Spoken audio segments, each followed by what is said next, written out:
Hi class, we're getting ready for our midterm, aren't we?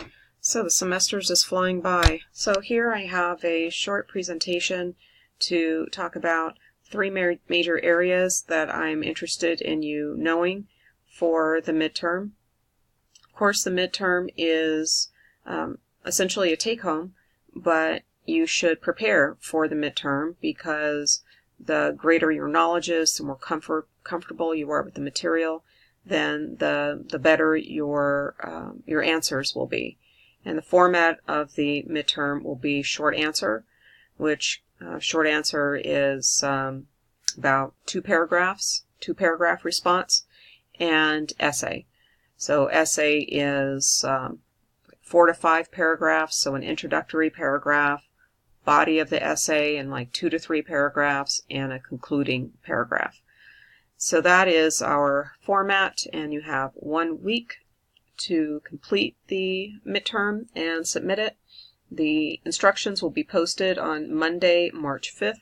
You will see them on Moodle, and then the midterm will be due by noon of Monday, March 12th. Okay. So 3 major areas of knowledge that I'm interested in you having. First, the basics.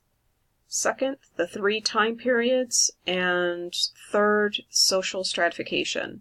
So we have chapters 1 through 6 that you are being tested on. And it may seem like a lot of material, but what is helpful is to think of them as these kind of 3 different groups, 3 major groups of knowledge.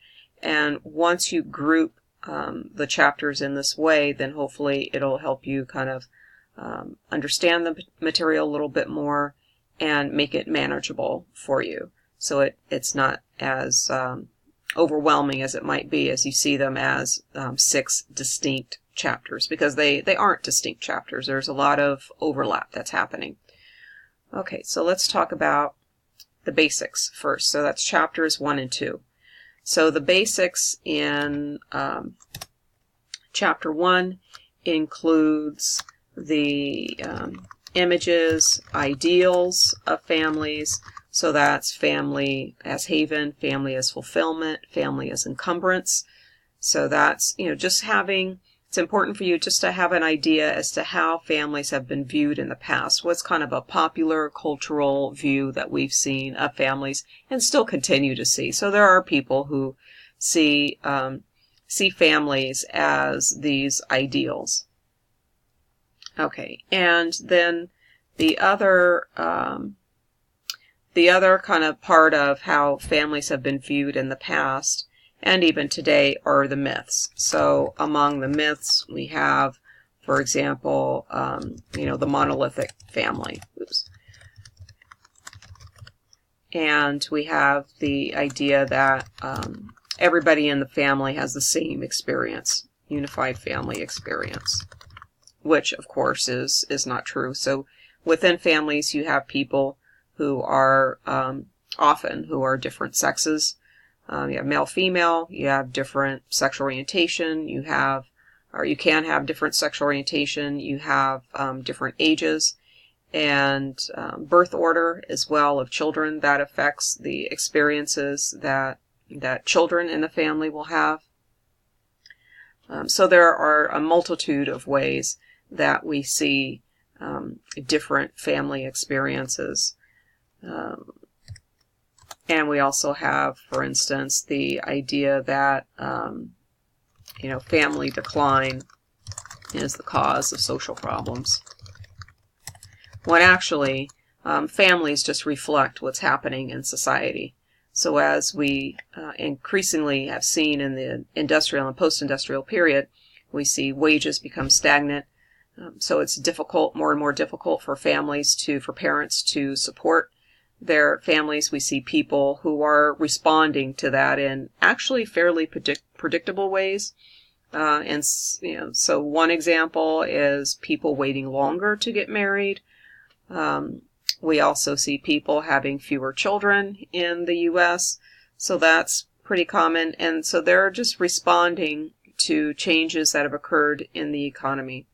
if wages are stagnant, then that doesn't encourage people to go out and get married and have a lot of children. It encourages them to say, whoa, let's take this slow, let's wait. And we have more and more young adults who are living with their parents because it's just so expensive. It's expensive to go out and get a place of your own when 40 years ago that was expected. Okay.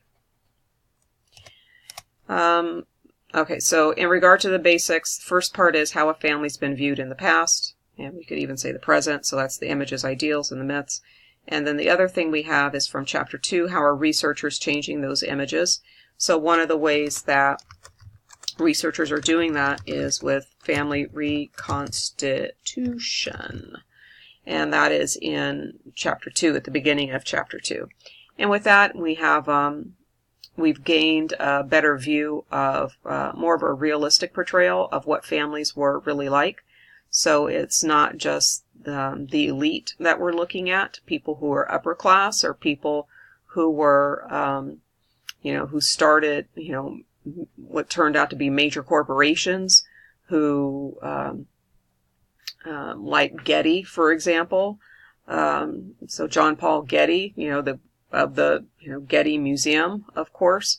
So he's was a major industrialist in the United States, and so looking at his life or looking at the lives of presidents or founding fathers, etc., those members of the elite, that doesn't tell us what ordinary people were doing, what were their lives like. So family constitution, of course, uses things like resources like diaries, court records of like religious organizations that may record births, as well as deaths, marriages. So all of those records can help us kind of piece together what people were doing in their lives, ordinary people. Okay. So moving forward, so that's the basics. And the second kind of major area I would like for you to know, to be prepared to discuss.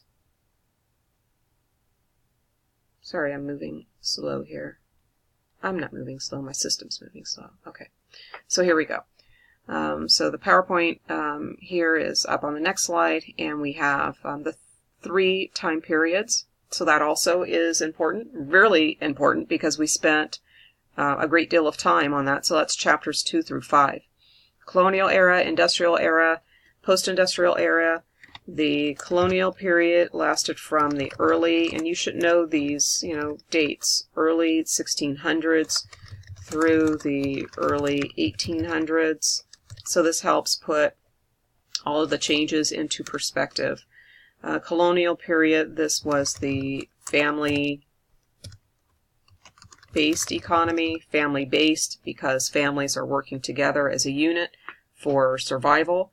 And while there are duties that vary by age and by sex, we still see that there isn't just one person we can say who is responsible for the survival of the family. Because if it's planting season, harvesting season, and if more hands are needed other than, just the father and maybe an eldest son, then other people will be pitching in for planting and for harvesting. So males are primarily engaged in those duties. Females are engaged in like doing things like weaving thread, making fabrics, sewing clothes, making candles, soaps, cooking, all of those things. And some of those jobs sound pretty straightforward, and today we have a perspective of just putting maybe food in the microwave or going by fast food, and it's fairly simple. But if you imagine tasks of having to carry heavy pots and fill those pots with water, killing animals, slaughtering animals in order to obtain the food that's going to be cooked, it's all the tasks are fairly laborious and much more laborious than what we see today. So that is the colonial era, family-based economy. The industrial period is running through the early 1800s through the 1950s. And with that, we see mass production. So the technology is advancing and people starting to work in factories, which is why we call it the family wage economy. So families are dependent upon a wage.